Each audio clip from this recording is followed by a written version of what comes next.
You've probably heard that the best way to fight a fire is to prevent it, and that's true.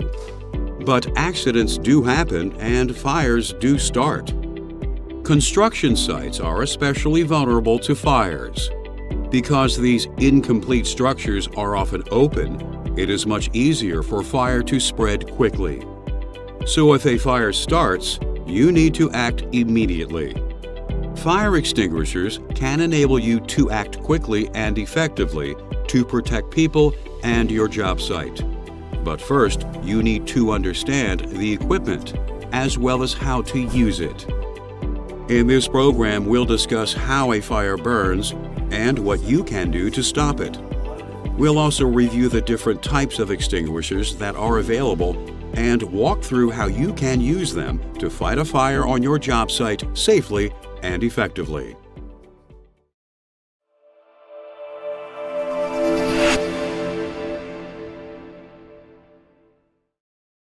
Fire extinguishers are designed to put out small fires before they grow out of control. But putting out fires with an extinguisher isn't always easy and can be dangerous if you go about it in the wrong way. To use an extinguisher effectively, it's helpful to know what causes things to burn. Fire always needs 3 ingredients: fuel, an oxidizer, and heat.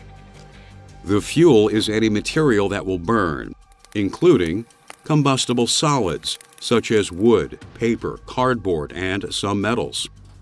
Flammable and combustible liquids such as gasoline, toluene, and some solvents and cleaning solutions. And ignitable gases such as propane and natural gas. A fire must also involve an oxidizer. In most cases, atmospheric oxygen takes on this role. But there are some situations where an oxidizer such as fluorine or chlorine combined with heat and fuel can lead to a fire too. Regardless of the type of oxidizer, the more of it a fire has, the better it can burn, which is why fanning a fire makes it flare up. The third element that a fire needs is heat, a source of ignition, such as a match or an electric spark, that lights it and keeps it burning. The best way to put a fire out is to deprive it of oxygen or heat. That is what fire extinguishers are designed to do. Though they may look more or less the same, all fires are not alike. The types of materials that are burning determine how they behave and how you should try to put them out. Fire extinguishers work by applying substances called fire retardants. They can cool a fire, deprive it of oxygen, a process known as smothering, or they can do both. But using the wrong type of retardant on a fire can make a bad situation even worse. For example, an air pressurized water extinguisher will do a great job of putting out burning cardboard. But using a water extinguisher on burning liquids will only spread the fire further. And since water conducts electricity, you wouldn't want to use it on a fire that is burning in or around electrical equipment, because someone could be electrocuted. To make it easier to distinguish between different types of fires and determine what type of extinguisher should be used on them, fires have been divided into classes. Class A fires involve everyday solid combustibles like paper, cardboard, and wood. Extinguishers that discharge water, foam, and some dry chemical agents can be used on this class of fires. Class B fires involve flammable gases, liquids, and some plastics. Extinguishers that discharge dry chemicals, foam, and carbon dioxide should be used on these. Class C fires involve electricity and can occur in any type of electrical equipment. Extinguishers that apply non-conductive substances, such as carbon dioxide and dry chemicals, must be used on Class C fires. Class D fires involve combustible metals and are most common in environments where metals like titanium are exposed to high temperatures. They can be dangerous to extinguish. So if you do encounter one, don't try to put it out unless you have been specifically trained to do so. Class K fires involve cooking-related materials, such as cooking oil, grease, and animal fats. They spread quickly and can be difficult to manage. So if you are working near any of these materials, be cautious. The labels on fire extinguishers are always marked with the classes of fires they should be used on. Sometimes they also display pictographs that illustrate the classes. It's important to pay close attention to this information, as many extinguishers are designed to put out multiple classes of fires. So you can see why you need to know what types of fires could occur on your job site and what extinguishers you should use to fight them. Talk to your supervisor if you have questions.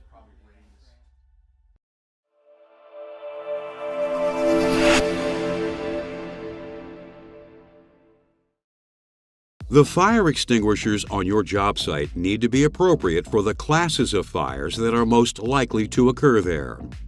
For example, a project involving wood, flammable liquids, and electrical machinery should be equipped with extinguishers rated for Class A, B, and C fires. Since many construction sites have this combination of substances, multi-purpose dry chemical A, B, C fire extinguishers are by far the most popular type of extinguisher in use on job sites today. These extinguishers use a chemical called monoammonium phosphate that coats the fuel and smothers the fire. But the residue that ABC extinguishers leave behind is not only hard to clean up, it's also mildly corrosive. So they should only be deployed when there is the real possibility of Class A fires occurring. Dry chemical extinguishers that are rated for Class B and C fires discharge sodium bicarbonate, also called baking soda, which is non-corrosive and easy to sweep up. So these extinguishers are preferable when fighting B and C class fires. The heat from a fire causes the baking soda to release carbon dioxide gas, which smothers the fire. Its residue also forms a barrier between the fuel and oxygen, so that the fire won't reignite. Carbon dioxide CO2 extinguishers are another type of extinguisher that is rated for Class B and C fires, and they don't leave any residue. They're especially good for use in areas that contain electronics or other delicate building materials. But while CO2 can smother a fire effectively, it also tends to disperse into the atmosphere very quickly. As a result, a blaze that has not been completely extinguished could easily reignite. So if you're using a CO2 extinguisher, you need to watch closely to make sure that the fire is really out.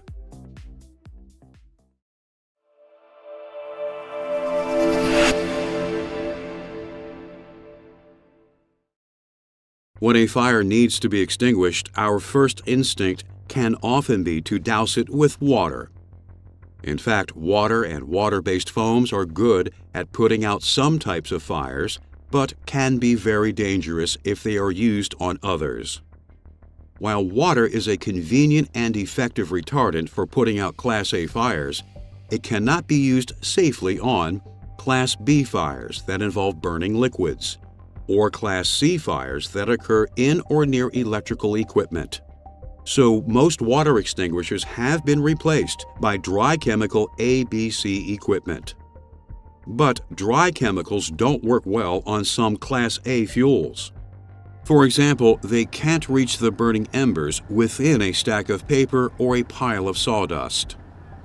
But water can soak into these materials to extinguish the fire. So water extinguishers still have some uses. Extinguishers that discharge water-based foams are usually rated for Class A and Class B fires, though not for Class C. Foam retardants blanket burning materials to cut off their oxygen supply. As a result, foam extinguishers can do a good job of putting out burning liquids. So if you're working on a project that uses flammable liquids, You should always have one of these on site. Foam extinguishers can also be used to cover spills of flammable liquids to prevent them from catching fire. So, for instance, foam extinguishers can be especially useful in commercial garages and chemical storage facilities. There are a number of other types of fire extinguishers that are designed to be used in specific environments and to put out specific types of fires. Ask your supervisor about what extinguishers are appropriate for the work that is taking place on your job site.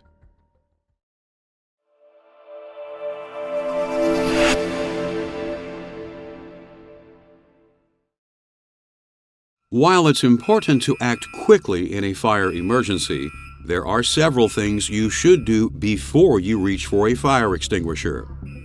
First, make sure the fire alarm has been activated or pull it yourself. Then help other people to start evacuating the area, especially anyone who has been injured. And close nearby doors and windows that could feed the fire with oxygen. A large fire or one that is starting to overtake a construction site may already be too dangerous for you to fight. Smoky fires can be very hazardous as well.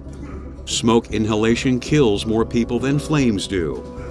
In these cases, you should leave the area and let professional firefighters handle things. But if you feel that it's safe to try and combat a fire, grab the closest extinguisher and check its label to make sure it's the right type to use in the situation. Make sure that you have a clear escape route in case you need one. Position yourself within the effective range that is marked on the extinguisher's label. For most dry chemical ABC extinguishers, it will be about 6 to 8 feet. Hold the extinguisher upright. Even under the stress of fighting a fire, you can make sure you use the extinguisher correctly by remembering the word PASS. It spells out the 4 steps you should take. Pull the extinguisher's pin. Aim the nozzle at the base of the fire. Squeeze the trigger. And sweep from side to side with a slow, steady motion. Remember that retardants cool and smother a fire by working on its fuel. So keep the nozzle of the extinguisher pointed at the base of the fire, not the flames. If you are dealing with flammable liquids, be careful not to splash the spill. That will only cause the fire to spread. As the fire gets smaller, step forward to stay within the extinguisher's effective range. But don't get too close and be careful where you walk. If fighting the fire is creating a lot of smoke, crouch down near the ground. There will be more fresh air there, and it will be easier to see. Most portable dry chemical extinguishers provide about 10 to 15 seconds worth of continuous spraying. Once the extinguisher is empty, leave it in an out-of-the-way area so no one will trip over it, and place the extinguisher on its side so others will not try to use it. Then get yourself to safety, even if the fire appears to have been extinguished.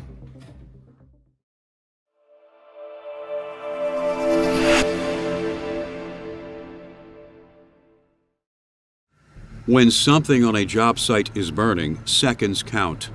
So fire extinguishers should be kept in all areas where a fire might occur, in a place where they're easy to find.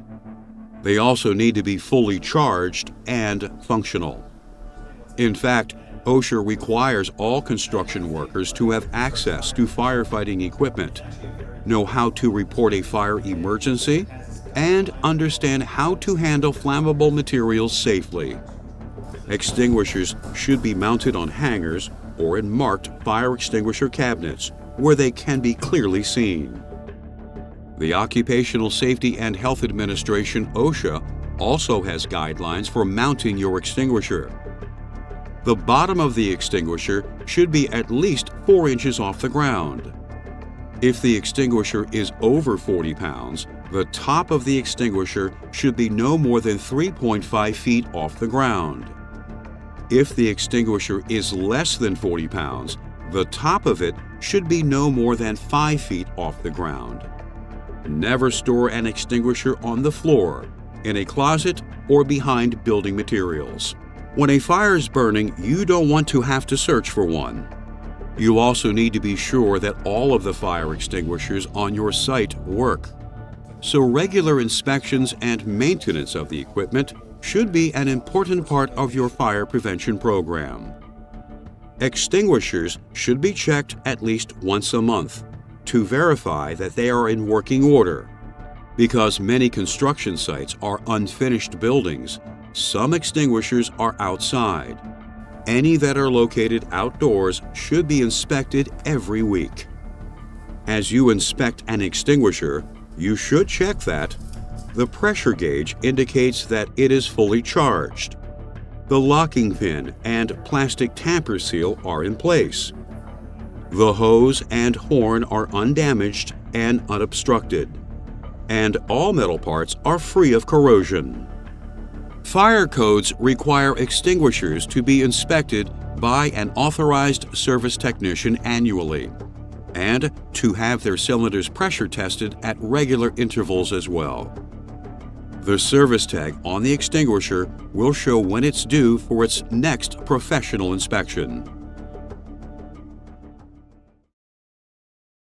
As we've seen, fire extinguishers can help you protect property and lives when fire threatens a job site. But only when you understand the hazards of job site fires and know how to use extinguishers safely and effectively. Let's review. Fires need fuel, an oxidizer such as oxygen and heat to burn. Take one of these elements away and you put out the fire. Fires have been organized into classes to help you choose the right extinguisher to use with them. You should know the fire hazards on your job site, the classes of fires that can potentially occur, and the types of extinguishers you should use on them. Fire extinguishers should be inspected regularly and maintained in good working order. When you're fighting a fire with an extinguisher, remember the pass method. Fire extinguishers can provide a secure and reliable defense against fires on a construction site, so you need to know how to use them. Now that you understand how fire extinguishers work and know how to use them effectively, you can help make your job site a safer place for yourself and your coworkers if a fire ever does occur.